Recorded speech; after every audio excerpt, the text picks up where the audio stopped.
नमस्कार, जय श्रीराम. स्वागत आहे तुमचं सगळ्यांचं आपल्या यूट्यूब चॅनलवरती, ज्याचं नाव आहे मराठी ब्लॉगर प्राजक्ता. मैत्रिणींनो, आज मला एका खास विषयावरती बोलायचं आहे.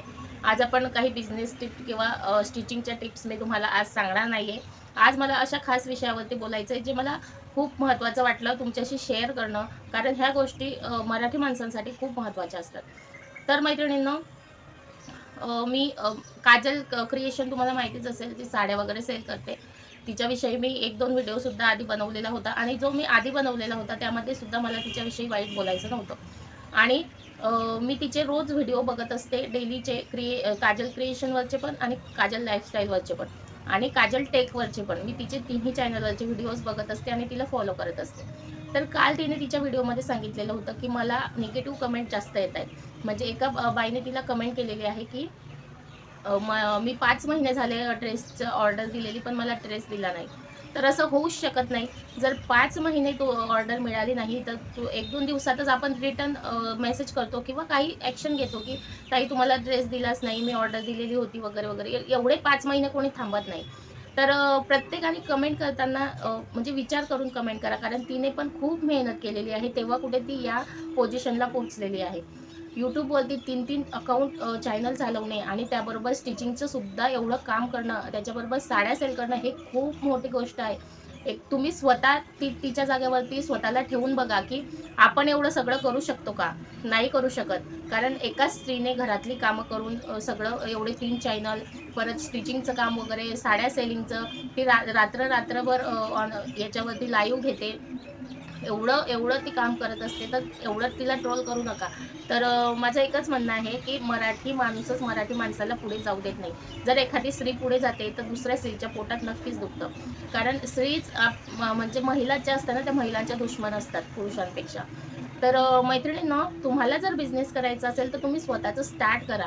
तुम्ही पण प्रयत्न करा, तुम्ही सुद्धा सक्सेस होणार. पण असं दुसऱ्यांना ट्रोल करून आपल्याला काय म्हणणार, नाही का? तर तिला सुद्धा वाईट वाटत असेल की अशा कमेंट वाचून, तर प्लीज अशा कमेंट तिला करू नका. आणि तुम्ही म्हणत असाल यावर तुला बोलायचा काय अधिकार, तू कशाला बोलतेस वगैरे वगैरे वगैरे, अशा कमेंटसुद्धा येतीलच. तर त्यावरती मला एकच म्हणायचं आहे, माझं अकाउंट आहे सोशल मीडियावरती आणि सोशल मीडियावरती जे होतं आहे त्याच्यावरती बोलणं हे आमचं काम असतं. कारण प्रत्येक गोष्टीला आपलं स्वतःचं काहीतरी मत असतं आणि ते मांडण्यासाठी माझ्याकडे एक प्लॅटफॉर्म आहे. तर त्या प्लॅटफॉर्मवरती मी माझं स्वतःचं मत मांडणारच. तर हे झालं काजलविषयी. आणि दुसरं आहे जे रसिका आणि प्रसाद यांचं जे अकाउंट होते Instagramवरचे, ते सुद्धा मेटाने डायरेक्ट उडवून टाकलेले आहेत. तर हे सगळं मराठी माणसांसोबतच का होतं? त्यांनी पण 10-15 वर्ष मेहनत घेतलेली होती त्या अकाउंटवरती आणि एवढी मेहनत करून, एवढं त्याच्यावरती स्ट्रगल करून ते 5 अकाउंट अचानक रातोरात डिलीट होणं म्हणजे ही किती मोठी गोष्ट आहे. आणि हे जर आपल्यासोबत झालं असतं तर आपल्याला किती वाईट वाटलं असतं. म्हणजे आपण आपलं जगणंच त्याच्यासोबत असतं. आता ते क्रिएटर आहेत म्हणजे त्यांचं पूर्ण आयुष्य त्याच्यावर, आयुष्य म्हणजे पूर्ण लाईफस्टाईल त्यांची त्याच्यावरच होती. या अकाउंटवरती काय पोस्ट करायचं, त्या अकाउंटवरती काय पोस्ट करायचं, असंच आपण विचार करतच असतो. आणि तेच अकाउंट रातोरात डिलीट झाले म्हटल्यावर प्रत्येकाला एक धक्काच बसणार, नाही का? तर मेटाने त्याविषयी काही सांगितलेलं नाही. त्यांनी रिक्वेस्ट केली, त्यांनी मेटाच्या ऑफिसमध्ये भेट दिली, तरीसुद्धा त्यांच्या याच्यावरती काहीही हे झालं नाही. आणि त्यांना फक्त एकच उत्तर दिलं गेलं की तुम्ही नियमांचं उल्लंघन केलं. तर माझ्या मते मला काय वाटतं, त्यांचे अकाउंट का डिलीट झाले असतील, तर त्यांनी AIची मुलगी बनवली होती. आपण जे AIचा वापर करतो ना आता, तर त्यांनी AIची मुलगी बनवलेली होती आणि तिचे व्हिडिओ ते अपलोड करत होते की आमची मुलगी शाळेत जाते, आमची मुलगी हे खाते, आमची मुलगी असं करते, आमची मुलगी तसं करते. तर ते मला वाटतं मेटाला खटकलं असेल. कारण AIची मुलगी जनरेट करणं आणि ती लोकांसमोर प्रेझेंट करणं आणि लोकांच्या भावना त्याच्यासोबत जुळल्या गेलेल्या असतात. कारण त्यांना खूप लोकं फॉलो करतात आणि त्यांची मुलगी म्हणून बऱ्याच लोकांच्या भावना त्यांच्याशी जुळल्या गेलेल्या आहेत. आणि जर समजा त्या अकाउंटला काही झालं किंवा तो अकाउंट उडाला, तर मग ती मुलगी गेली कुठे? मग हे सगळं मग आपण जे व्ह्यूअर्स असतो, त्यांची ऑडियन्स असते, त्यांच्या मनावर परिणाम होईल किंवा त्यांच्या भावना दुखावल्या जातील. मला असं वाटतं हा विचार करून मेटाने त्यांची 5ही अकाउंट उडवलेले आहेत. तर माझं सांगण्याचा उद्देश हाच आहे की तुम्ही जर सोशल मीडियावरती येत असाल तर असे फेक अकाउंट ओपन करू नका. तुम्ही स्वतःचं कंटेंट द्या आणि स्वतःच्या कंटेंटवरतीच तुम्हाला काम करायचं आहे. तुम्हाला जर सोशल मीडिया यूज करायचं आहे आणि सोशल मीडियावरती व्हिडिओज अपलोड करायचे आहेत, तर तुम्ही स्वतःचा कंटेंट द्या, स्वतःचा म्हणजे स्वतःचा चेहरा ठेवा आणि त्याच्यामध्ये AI मार्फत जनरेट केलेला तुम्ही कुठलाही हे वापरू नका. तर AIचा उपयोग कसा करायचा, तुमचं थंबनेल तयार करण्यासाठी, तुम्हाला काही स्क्रिप्ट हवी असेल तर त्यासाठी, किंवा तुमचाच एखादा फोटो एडिट करण्यासाठी तुम्ही AIचा वापर करू शकता. डिस्क्रिप्शनसाठी, टॅगसाठी AI तुम्हाला सगळं काही प्रोव्हाइड करत असतं. परंतु AIची अशी खोटी मुलगी तयार करून ती दाखवत असाल व्हिडिओमध्ये आणि तिचं स्पेशल अकाउंट ओपन करत असाल, तर मग मेटा त्यावरती ॲक्शन घेणारच. कारण लोकांच्या भावना त्यांच्याशी जोडल्या जातात. तर लोकांच्या भावनांशी खेळणं हा सुद्धा नियमांचं उल्लंघन होतं.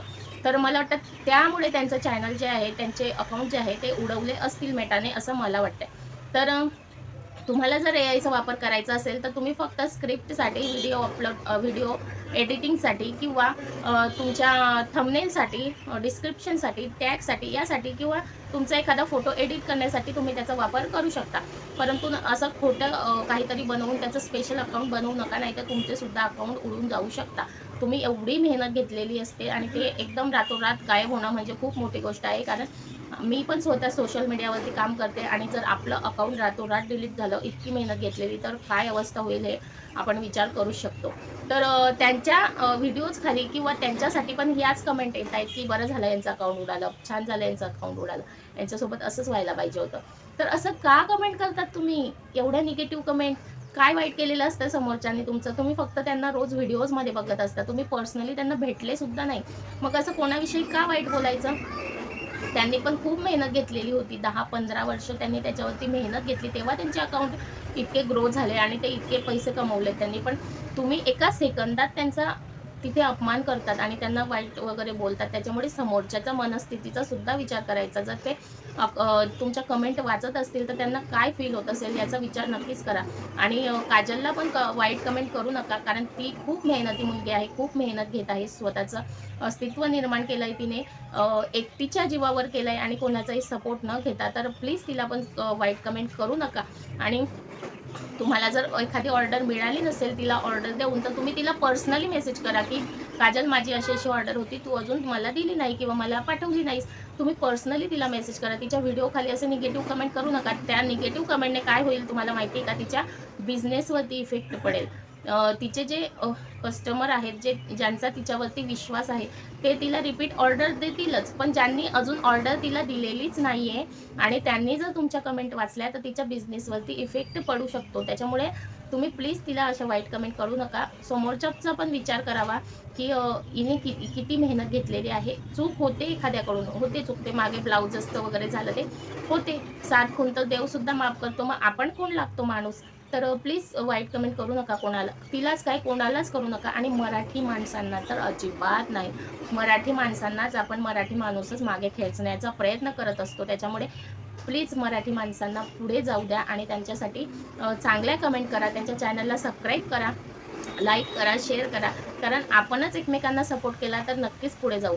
आणि यूट्यूबची जर्नी सोपी नसते, कारण त्याच्यामध्ये खूप महिला ज्या असतात त्या डिमोटिवेट होऊन जातात आणि महिलांना स्वतःचं अस्तित्व निर्माण करायला खूप वेळ लागतो. कारण त्यांना घरातली पण कामं असतात, मुलं पण सांभाळायची असतात आणि त्यासोबत सोशल मीडिया चालवायचं असतं. तर हे सगळं करून जर एखाद्या महिलेला तुम्ही अशी वाईट कमेंट करत असाल तर ते खूप लज्जास्पद गोष्ट आहे. तर प्लीज कोणाला वाईट कमेंट करू नका. तर आजचा व्हिडिओ तुम्हाला कसा वाटला कमेंटमध्ये नक्की सांगा. तुमचं काही मत असेल ते सुद्धा तुम्ही सांगू शकता आणि माझ्या व्हिडिओ खाली सुद्धा वाईट कमेंट करू नका. तर मैत्रिणींनो, तुमच्या काही शंका असतील तर त्यासुद्धा विचारू शकता. तुमच्या काही प्रोडक्टचं प्रमोशन करायचं असेल तर ते सुद्धा तुम्ही मला कमेंटमध्ये सांगू शकता. तर भेटूया पुढच्या व्हिडिओमध्ये. तोपर्यंत जय श्रीराम.